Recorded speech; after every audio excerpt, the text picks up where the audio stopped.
CMR shopping mall ప్రపంచ స్థాయి shopping అనుభూతి ఇప్పుడు మన పార్వతీపురంలో డిసెంబర్ 5న గొప్ప ప్రారంభం.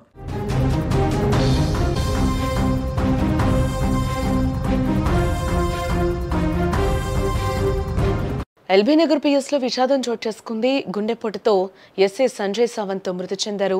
రాత్రి పిఎస్ బ్యారెక్లో ఆయన పడుకోవడం జరిగింది.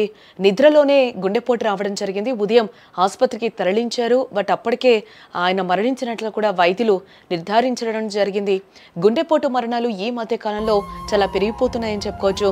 తాజాగా పోలీస్ శాఖలో ఎస్ఐ గుండెపోటుతో చనిపోవడం తీవ్ర విషాదాన్ని నింపింది. హైదరాబాద్లోని ఎల్బీ నగర్లో ఎస్ఐగా పనిచేస్తున్న సంజయ్ సావంత్ నిద్రలోనే గుండెపోటుకు గురై ప్రాణాలు కోల్పోవడం జరిగింది. గత రాత్రి పిఎస్ లోనే పడుకున్న సావంత్ ఉదయం సిబ్బంది లేచేసరికి అపస్మారక స్థితిలో కనిపించారాయన.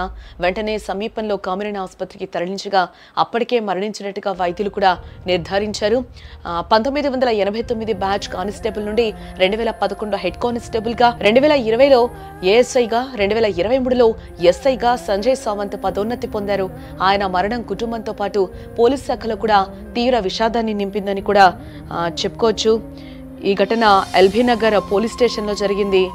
బుధవారం పంచాయతీ ఎన్నికల విధులకు హాజరు కావాల్సి ఉండడంతో ఎస్ఐ సంజయ్ మంగళవారం రాత్రి ఇంటికి వెళ్లకుండా పోలీస్ స్టేషన్లోనే నిద్రించారు. అబ్దుల్లాపూర్ మెట్రో ఆయనకు ఎన్నికల డ్యూటీనైతే కేటాయించడం జరిగింది. అయితే బుధవారం ఉదయం విధులకు బయలుదేరాల్సి ఉండగా నిద్రలోనే ఆయనకు గుండెపోటు వచ్చినట్లుగా తెలుస్తోంది. అపస్మారక స్థితిలో ఉన్న సంజయ్ను గమనించిన సిబ్బంది సమీపంలోని ప్రైవేట్ హాస్పిటల్కి తరలించారు. అయితే అప్పటికే సంజయ్ మృతి చెందినట్లు డాక్టర్లు కూడా ధృవీకరించడం జరిగింది. దీంతో గుండెపోటు కారణంగానే చనిపోయి ఉండొచ్చని కూడా చెప్తూ ఉన్నారు.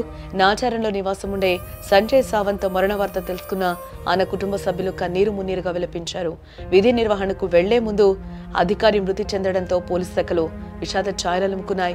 తోటి సిబ్బంది ఆయన మృతి పట్ల తీవ్ర దిగ్భ్రాంతిని వ్యక్తం చేశారు.